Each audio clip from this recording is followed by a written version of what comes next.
Hello student, good morning. Today I will explain you preparation of consolidated balance sheet of holding company with the one subsidiary, okay, and then I will explain you how to solve problem, okay. तो first of all accounting standard 21 जो है consolidated financial statement, उसमें consolidated financial related जो भी important things है वो mention की है, ओके। तो first of all consolidated balance sheet, statement of profit and loss, note of accounts, ये जो भी है न्यू सिलेबस वाला या फिर होल्डिंग कंपनी रिलेटेड जो अकाउंटिंग स्टैंडर्ड 21 है, उसमें सब हमें इंफॉर्मेशन मिलती है, okay.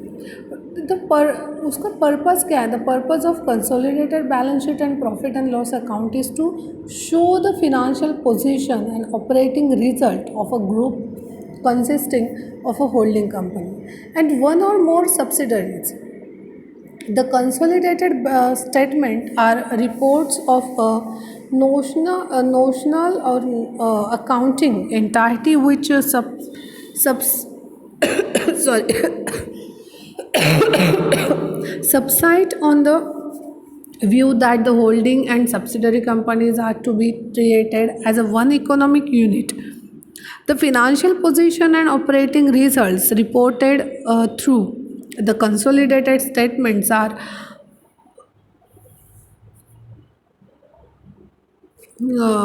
designed from the standpoint of the interest of the members of holding company. Shareholders of a holding company hand over share capital to the directors of the company for carrying out an agreed business in the most efficient way. Directors, with a view to discharging their responsibilities fully, present detailed accounts and reports. If the directors have invested a part of this capital in purchasing controlling share in some other company, thus making that company a subsidiary company, it become obligatory to explain the position of the subsidiary also. Since the shareholders of the holding company are interested in the subsidiary company only to the extent of the share held in it, a full balance sheet of the subsidiary may not be of much interest to them.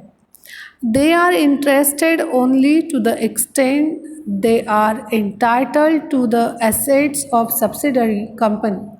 But many shareholders, being laymen, may be not be able to make out anything and from separate balance sheet of holding company and the subsidiary companies. Therefore, in order to enable them to understand their interests better, it is advisable to give the consolidated balance sheet of the group, okay. अब consolidated balance sheet बनाते हैं तो उसके advantages और disadvantages भी होते हैं। हर कोई मेथड होती है उसके गुड और बैड दोनों पॉइंट होते हैं, मतलब एडवांटेजेस और डिसएडवांटेजेस दोनों होते हैं। First I will explain you advantages and then disadvantages. First advantage is the holding company with its subsidiary constitute of one business unit, although they function as separate legal entity. Hence, one balance sheet is describable through a consolidation. The shareholders of holding company get a complete and full disclosure of the interest of the holding company in its subsidiary company. Third point is the shareholders get a better idea and picture of their investment in the subsidiary, which is represented by the net asset position of subsidiary company. The investment item appearing on the asset side is represented by the net asset of the subsidiary to the extent of their interest in subsidiary.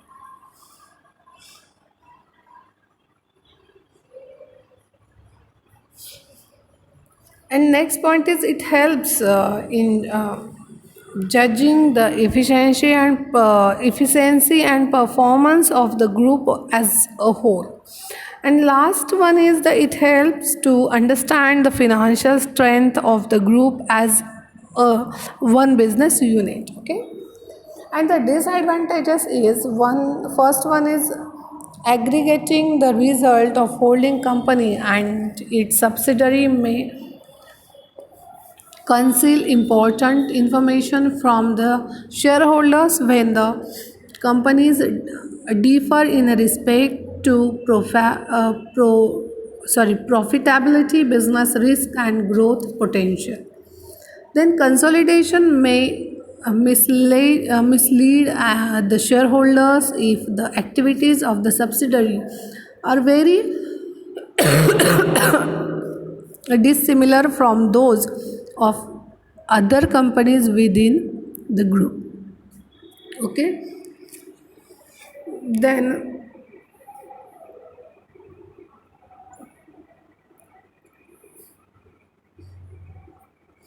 जब हम actual problem solve करते हैं consolidation का, तो उसमें minority interest भी हम calculate करते हैं. तो minority interest means what? The minority interest means when the holding company acquires all the share of the subsidiary company, the latter company became a wholly owned subsidiary. Okay, in our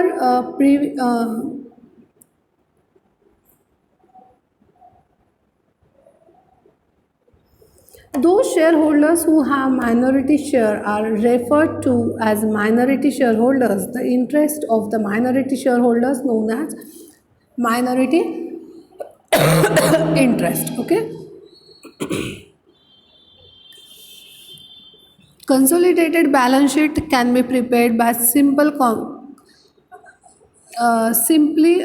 combination all the assets and liabilities of the holding company and its subsidiary. It will certainly balance, but it is not a consolidated balance sheet.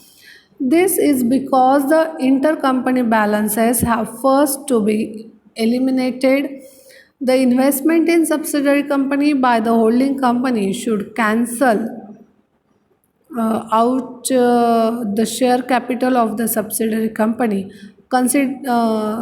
Subsidiary company. Okay, then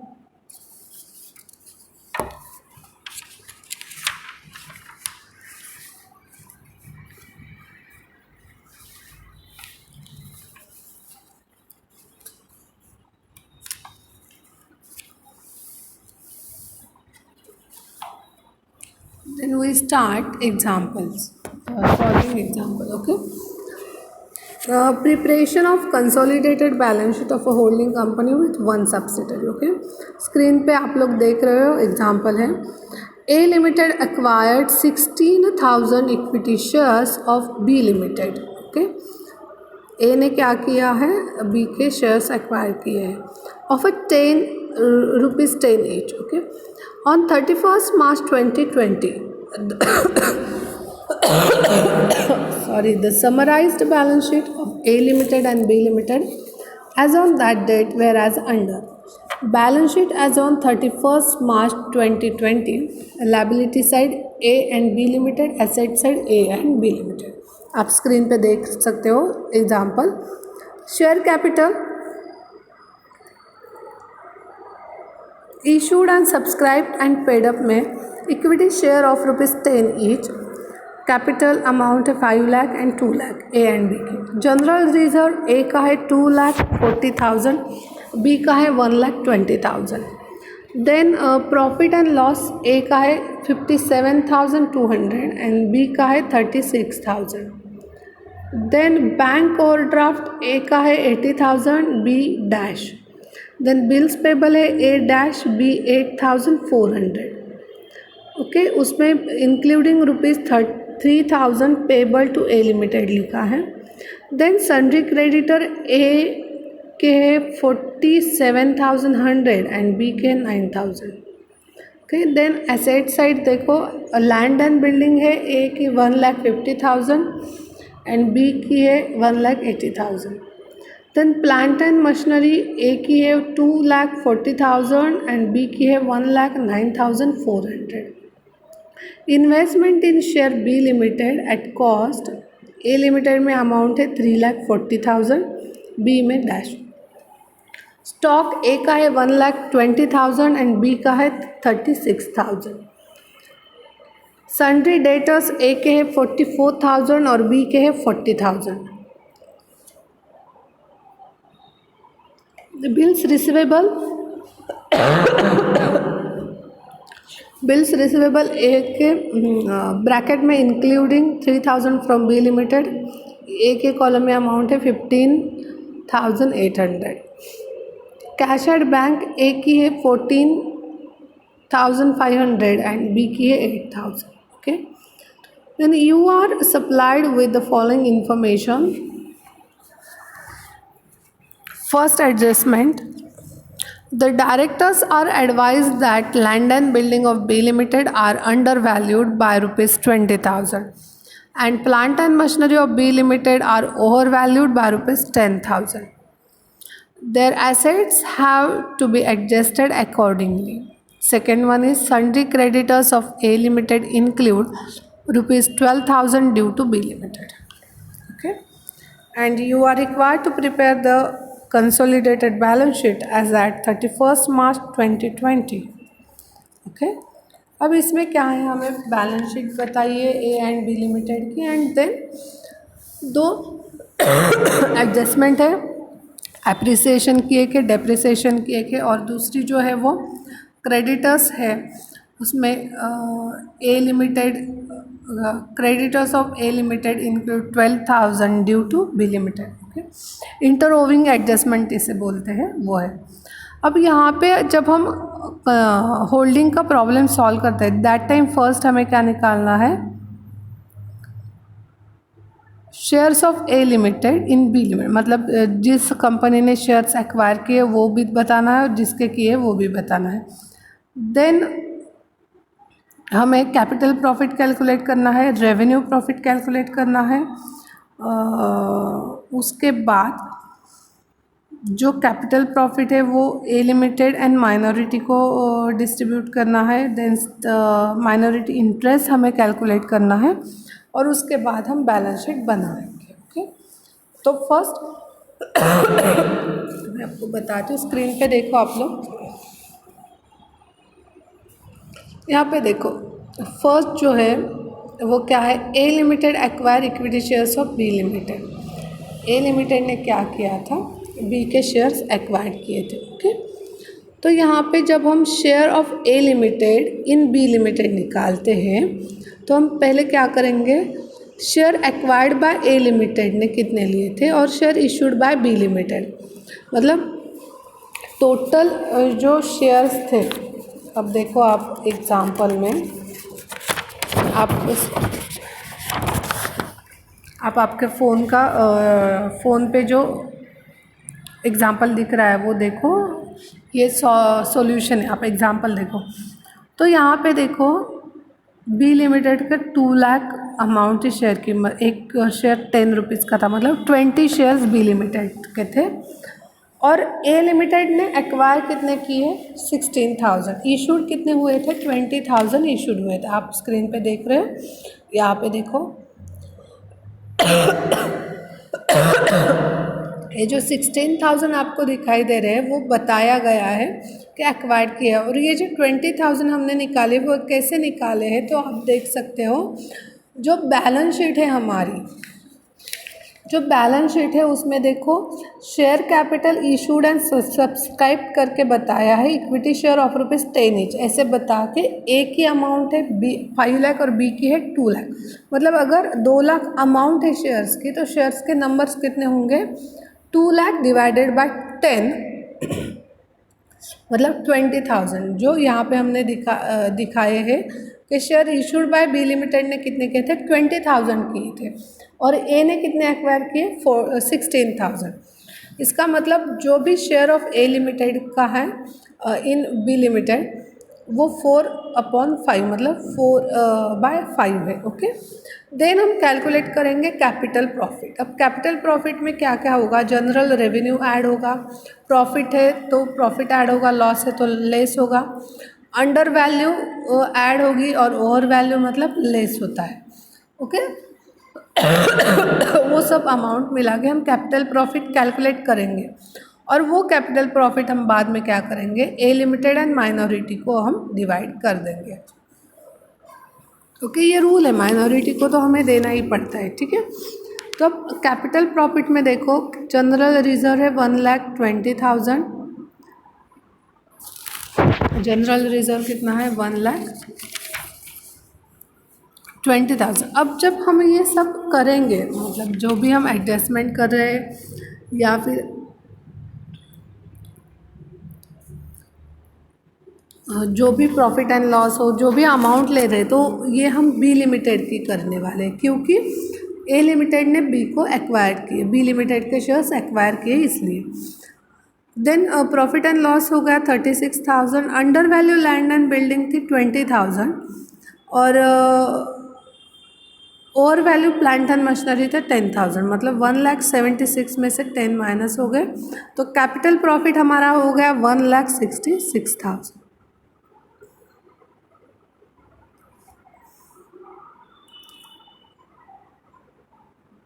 ये देखो यहाँ पे 1,66,000।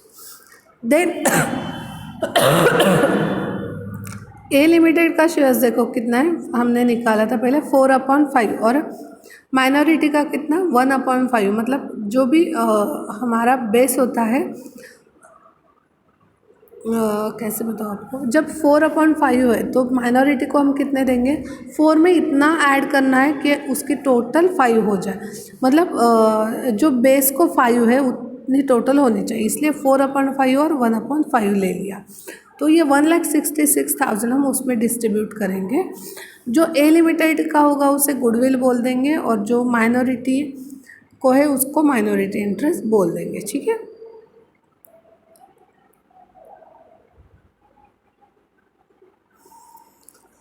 यहाँ पे note भी दिए देखो, since the share have been acquired on the date of balance sheet on 31st March 2020, all profits shown in the balance sheet of B Limited as on that date are to be treated as a capital profit. The consolidation working note, revenue, profit or loss is not necessary at all.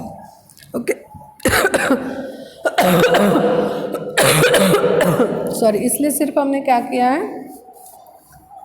Capital profit ही लिया है। उसके बाद है minority interest. अब minority interest जो है, अब देख सकते हो स्क्रीन में लास्ट पॉइंट है, सेकेंड लास्ट पॉइंट है माइनॉरिटी इंटरेस्ट। इसमें अब हम क्या करेंगे, जो स्टेटमेंट ऑफ माइनॉरिटी इंटरेस्ट है, मतलब अब देखो face value of share held by minority. अब जो हमारा बैलेंस शीट है हमारी, वहाँ पे देखो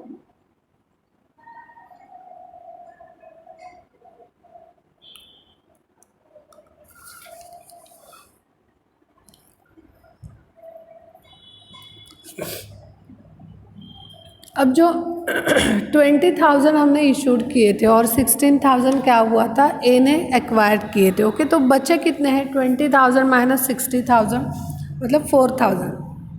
तो वो जो 4,000 शेयर्स है वो हमारे माइनॉरिटी के हैं। मैं फिर से बताती हूँ, आप देख रहे हो माइनॉरिटी इंटरेस्ट में 4,000 शेयर्स इंटू 10, तो यहाँ पे जो हमारे इशूड शेयर थे 20,000 माइनस एक्वायर्ड शेयर थे 16,000, तो हो गए 4,000 शेयर। वो हमें क्या करना है, माइनॉरिटी शेयर्स करके लेने हैं, इसलिए 4,000 इंटू 10 मतलब 40,000 क्या हुआ, face value of share held by minority. Okay, उसमें ऐड कैपिटल प्रॉफिट उसका 33,200 होगा, देन माइनॉरिटी इंटरेस्ट हो गई 73,200। ओके, यहाँ तक समझ में आ गया है। मैं कल फिर एक बार ये सब एक्सप्लेन करती हूँ। लास्ट पॉइंट जो है स्टेटमेंट ऑफ गुडविल, उसमें क्या होता है, जो ए लिमिटेड ने शेयर्स एक्वायर किए थे उसकी अमाउंट आएगी